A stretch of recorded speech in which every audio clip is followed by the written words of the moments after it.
ఇప్పుడు కారణమాయనం అయిన తర్వాత స్వామివారికి అమ్మవారికి ఇద్దరికీ అక్షతారోపణం, తలంబ్రాల వేడుక. ఇది మన సంస్కృతిలో, ముఖ్యంగా మన తెలుగువారి సంస్కృతిలో ఇది కూడా ఒక గొప్ప విశేషం. ఇందాక మనం జీలకర్ర బెల్లం గురించి ఎలా అనుకున్నామో, ఈ తలంబ్రాల వేడుక కూడా మన తెలుగువారికి మాత్రమే ఉన్నది. అటువంటి ఒక విశేషమైనటువంటి తలంబ్రాలు. ముఖ్యంగా శంకరాచార్యుల వారు ఆ తలంబ్రాల గురించి చాలా గొప్పగా చెప్తారు.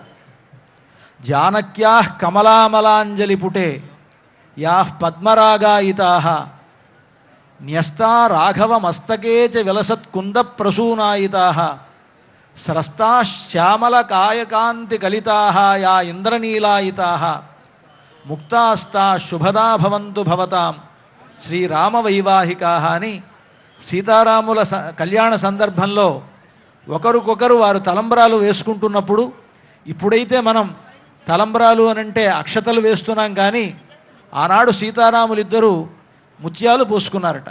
ముత్యాలు మణులతో కూడినటువంటి అద్భుతమైనటువంటి రత్నాలను వాటిని వారి శిరస్సున వారు వేసుకున్నారు. అయితే ముఖ్యంగా ముత్యాలు దాంట్లో ప్రధాన పాత్ర వహించాయి. ముత్యాలు తెల్లనైనటువంటివి. రామచంద్రమూర్తి నల్లనైనటువంటి వాడు.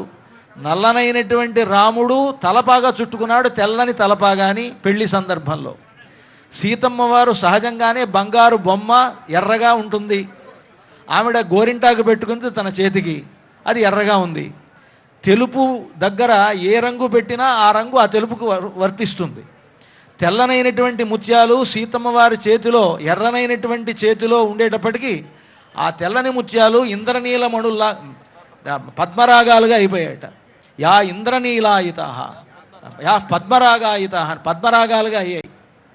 ఆ తర్వాత సీతమ్మ వారు తన చేతిలో ఉన్నటువంటి ఎర్రగా కనిపించేటువంటి ముత్యాలను రాముడి తలపాగా మీద వేశారు. తలపాగా తెల్లగా ఉంది కదా, అప్పుడు ఆ తలపాగా మీద అవి తెల్లని కుంద ప్రసూనాల్లాగా అయినాయట. కుంద ప్రసూనాలు అంటే మల్లె పువ్వుల్లాగా తెల్లగా అయ్యాయి.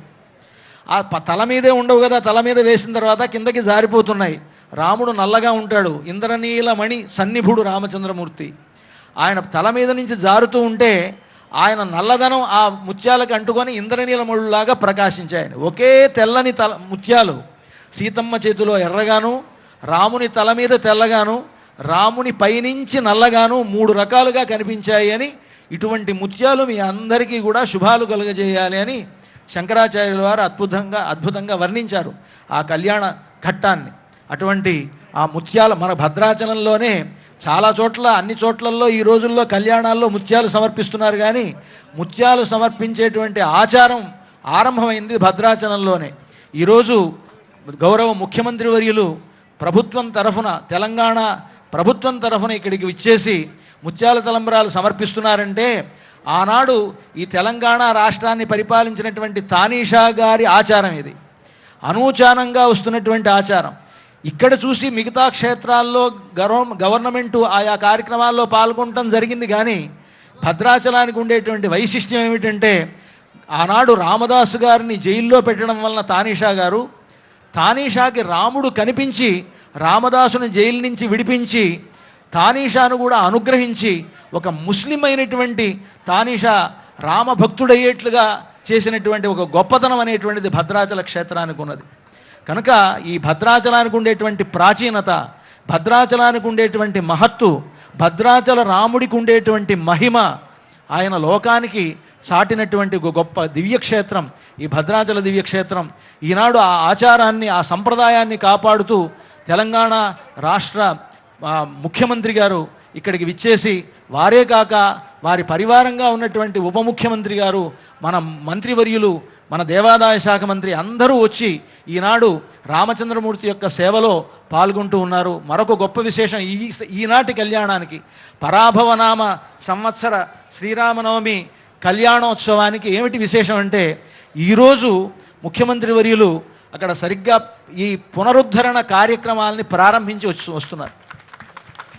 నిజంగా అది ఎంత గొప్ప అదృష్టం. ఎప్పుడో రామదాసు గారు కట్టారు, మళ్ళీ ఇది 50లో పునరుద్ధరణ జరిగింది ఆలయానికి.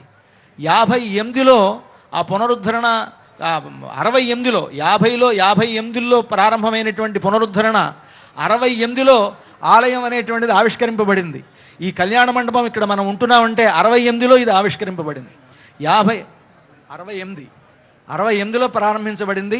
50 నుంచి 54, 58 నుంచి పునరుద్ధరణ సంఘం ఏర్పడి ఆనాడు 68లో ఇది ప్రారంభించారు. ఆలయం కూడా ఈనాడు మనకు ఉన్నటువంటి స్ట్రక్చర్ అంతా కూడా ఆ రోజు ప్రారంభించబడింది.